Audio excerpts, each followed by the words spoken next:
सुमित जी, एक तो ये बताइए कि परमानेंट मेंबरशिप के लिए मेरे ख्याल एक बहुत बड़ी ताकत है अगर देखा जाए यूनाइटेड नेशन की परमानेंट मेंबरशिप, क्योंकि 5 कंट्रीज़ हैं अभी तक जब से यूनाइटेड नेशन बना है 1948 से।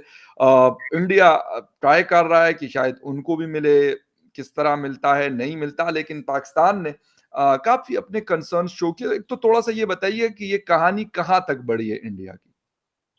देखिए फखर भाई, अभी हमें दुनिया को समझना पड़ेगा और तब समझना पड़ेगा जब यूनाइटेड नेशंस बना था।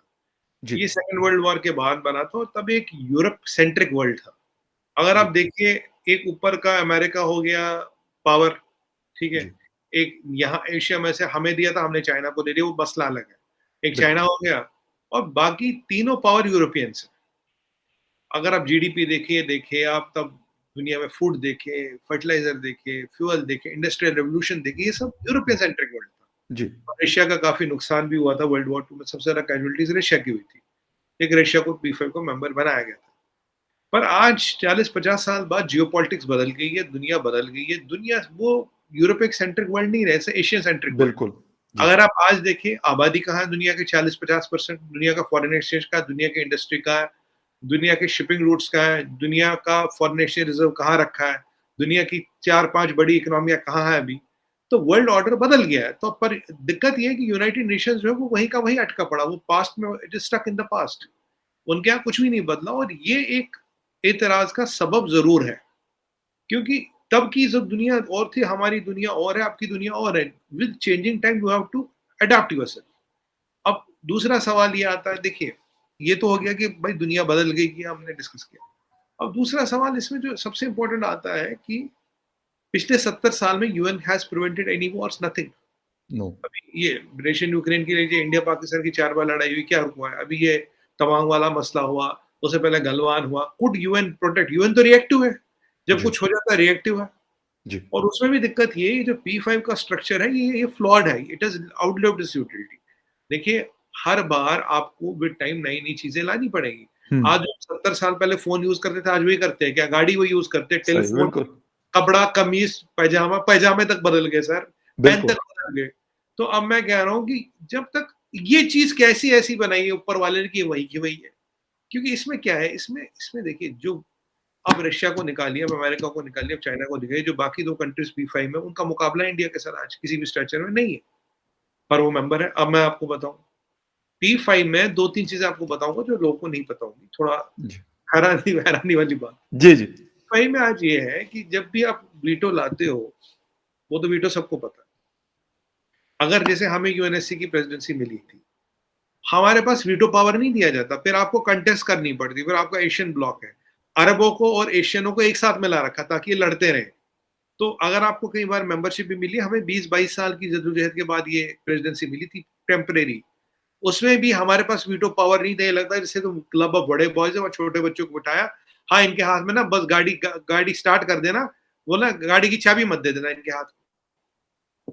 और दूसरी बात आप देखिए, P5 में भी स्टेटस ये है, P5 में वीटो तो किसी चीज को कर सकते हैं। अगर आप कल को, उसमें ये भी पावर है, अगर कल को आप यूनाइटेड यूएनएससी को बढ़ाना चाहते हैं, वो चाहे तो उस पर भी वीटो कर सकते हैं। जी, उनसे वीटो हटाना चाहो तो उस पर भी वीटो कर सकते हैं। किसी और को वीटा देना चाहो उस पर भी वीटो कर सकते हैं। तो वीटो पे वीटो, वीटो पे वीटो। क्या है वो पिक्चर थी ना हमारी, तारीख पे तारीख, तारीख पे तारीख तारीख, बिल्कुल, ये बड़ी वही है। फेमस मूवी है। सुपर वीटो है यहाँ पे। यहाँ कुछ नहीं हो सकता। डॉक्टर जयशंकर साहब ने क्या बोला? बोला भाई ये आउटडेटेड है, अगर तुम इसको चेंज नहीं करोगे तो it will outlive its utility. देखिए, प्रधानमंत्री जी 2 साल पहले बोल सके, our patience is running out, our patience is running out. हुँ, फखर भाई, 18% दुनिया की आबादी है, थर्ड बिगेस्ट मिलिट्री पावर हम, थर्ड बाय पीपीपी हमारी इकोनॉमी में, वर्ल्ड की फूड हुँ, फर्टिलाइजर हम देते हैं, आईटी देते हैं, टेक्सटाइल देते हैं, मैन पावर देते हैं, सबसे बड़ा मार्केट हम, सबसे बड़ी डेमोक्रेसी हम। ऐसे कैसे हो सकता है कि हमें ही बाहर रख दियो? जी, लॉजिक नहीं है ना कुछ। सबसे बड़े पीस कीप के कंट्रीब्यूटर्स हम। और मैं आपको दूसरी चीज बोलूं, कहानी यही नहीं रुकती। अब ये सब तो खैर, ये हमें पता है कि ये सब भाई पीस कीपर भी हम दे रहे, ये दे रहे, वो दे रहे। हुँ, मुझे एक बात बताइए, अगर आप इंडिया को नहीं दोगे तो किसको दोगे, क्यों? बाहर करीब एक 8 ऐसे ITU2, क्वाड, G20, ये सब करीब 8 ऐसे पावरफुल सम्मेलन बन चुके हैं, हुँ, फॉर्मेशन। इन आठों के आठों में इंडिया है। India only B4 country, big 4 है जो इसमें है, बाकी कोई नहीं है, जी नहीं है, पुतिन नहीं है, बाइडेन नहीं है, इंडिया है। तो अगर अब इंडिया को वो स्टैचर मिल रहा है, वो स्टैचर क्यों मिल रहा है? क्योंकि वो पावर सेंटर क्यों मिल रहा है? Because UNSC is non functional. अगर यूएनएससी फंक्शनल होता तो वो पावर बनती नहीं। और मेरा ये मानना है सबसे बड़ी दिक्कत ये है, इंडिया को P5 का स्टेटस नहीं है। आपको करीब 17-18 कंट्रियों को लाना है। P5 में करीब करीब 20 कंट्री होनी चाहिए। आज आपके पास ब्राजील होना चाहिए, मैक्सिको होना चाहिए, यहाँ इजिप्ट होना चाहिए, यहाँ इंडिया होना चाहिए। तो ऐसे कर करके करीब आपको हर कंटिनेंट से रिप्रेजेंटेशन देनी पड़ेगी। कम से कम 2 बड़ी कंट्रियां तो हो कंटिनेंट की, तब 10, 12, 18, 20 कंट्रियां आपको देनी पड़ेगी। और P5 should go by majority vote. अगर तब भी आप वीटो दोगे और सबको सबको P5 का मेंबर बनाओ, सिक्योरिटी काउंसिल, P5 में कहता हूँ सिक्योरिटी काउंसिल, मतलब आप मान लो आज सब मेंबरों को सिक्योरिटी काउंसिल का मेंबर बनाओ, वीटो दे दो, फिर तो कुछ होगा ही नहीं। जब तक एक बंदे के पास में पावर है, मैंने वीटो कर दिया, कुछ नहीं हो, तो चलेगा ही नहीं ना। आप एक बात घर में एक्सरसाइज करके देखिए। आप बोलिए कोई एक डेट बता जिसपे सब घर वाले मान जाए पिक्चर देखने को। एक डेट और एक शो कभी नहीं होगा। 5 लोगों में भी नहीं है इतराज, रजामंदी होगी। अब सवाल क्या आ गया, अगर हर जगह डेमोक्रेसी, अगर हर जगह वोट चलता है, तो फखर भाई अगर 20 लोग आते हैं, मेरे हिसाब से 17-18 लोग जो मैंने कैलकुलेशन की होने चाहिए। अगर वहां ये है तो हमारा क्या होना चाहिए? हमारा होना चाहिए भाई देखो, इन 18 लोगों में से वी गो बाय 80-20। अगर किसी भी चीज के साथ 80% लोग हैं, वो चीज होगी, यूएनएस उसको सपोर्ट करेगा। और 20% नहीं होंगे, नहीं करेगा। अगर आपने 18 भी कर दिया फिर वीटो रख दिया, पर जैसे भी मैंने बोला वीटो पे वीटो, वीटो पे वीटो, तो फायदा कुछ होगा ही नहीं ना। अगर आप 70-30 करना चाहते हो, मैं ये नहीं कह रहा हूँ 6-5 करो, 6-4 करो, मैं कहता हूँ 80-20 कर लो, 90-10 कर लो। चलो भाई, अगर 20 में से 16 मेंबर किसी चीज के साथ है, वो चीज होगा, तब आप दुनिया में लड़ाइयां रोक पाओगे, तब आप दुनिया में शांति ला पाओगे, तब आप दुनिया में इकोनॉमिक प्रॉस्पेरिटी ला पाओगे।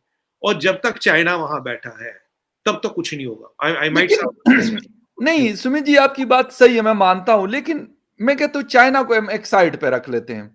इराक के ऊपर जो कुछ किया गया, आज तक सर किसी ने पूछा है अमेरिका से कि आपने किस खाते में किया था कि आपने मिलियन ऑफ पीपल आपने मार दिए? किसी ने कभी ये सवाल उठाया है सर कि आप कहते हैं डेमोक्रेसी तो खैर सिर्फ सर नाम की रह गई है, पूरी दुनिया की मैं बात कर रहा हूं, हमारे यहां तो है नहीं, लेकिन जहां पे है वहां पे भी बस वो जिसे कहते हैं ना लंगड़ी लुल्ली है। हमारे यहां तो नहीं है, हमारे यहां तो और ही सिस्टम चल रहा है। लेकिन क्या सर कभी किसी ने सवाल उठाया अमेरिका से, कभी किसी ने पूछा कि यार ये दुनिया के अकलौते मालिक आप हो? तो ये सवाल कर सकता है, मैं कहता हूं साइड पे करे चाइना को, ना पूछे। ये जो ये इन लोगों ने सीरिया के अंदर, लीबिया के अंदर जो कुछ करता रहा, ये टेररिज्म के नाम पे, सर आज तक हमने कभी ये सवाल उठाया कि ये क्यों? अमेरिका के अंदर अगर कोई एक बंदा गन उठा के 25 लोगों को मार दे, कहते यार ज़हनी दिमाग ठीक नहीं था इसका, बेजा ठीक नहीं था इसका। लेकिन अगर वही चीज कहीं और हो जाती है तो वहां पे फिर नहीं जी, वहां के लिए कानून कायदा सब कुछ और है। कभी हमने ये सवाल उठाया?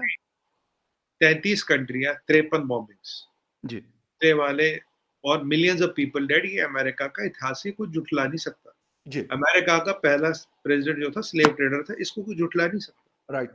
और आप बताइए ह्यूमन राइट्स और डेमोक्रेसी के नाम पे आपने 53 बार 33 कंट्रियों में बॉम्बिंग की है, मिलियंस आपने। जय हिंद दोस्तों, संयुक्त राष्ट्र सुरक्षा परिषद में सुधार को लेकर आयोजित बैठकों से भारत के लिए अच्छी खबर आई है। इस बैठक में 3 बड़े देश ब्रिटेन, फ्रांस और संयुक्त अरब अमीरात ने भारत की यूएनएससी में सदस्यता का समर्थन किया है।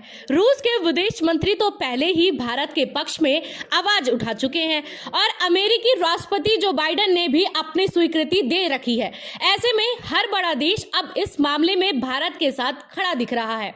अब जानकारी के लिए आपको बता दें कि भारत यूएनएससी का स्थायी सदस्य लंबे समय से बनना चाहता है। अगर वो स्थायी सदस्य बन जाता है तो उस स्थिति में उसके पास वीटो पावर आ जाएगी। संयुक्त राष्ट्र सुरक्षा परिषदों में वीटो पावर सिर्फ 5 स्थायी देशों के पास ही है। वीटो पावर स्थायी सदस्यों को सुरक्षा परिषद के किसी भी प्रस्ताव को वीटो यानी अस्वीकार करने का अधिकार देती है। वीटो पावर के साथ ये भी प्रावधान है कि 5 में से एक सदस्य देश भी इसका इस्तेमाल करता है तो वो प्रस्ताव खारिज हो जाता है। यही वजह है कि अब संयुक्त राष्ट्र सुरक्षा परिषद में सुधार की मांग उठ रही है।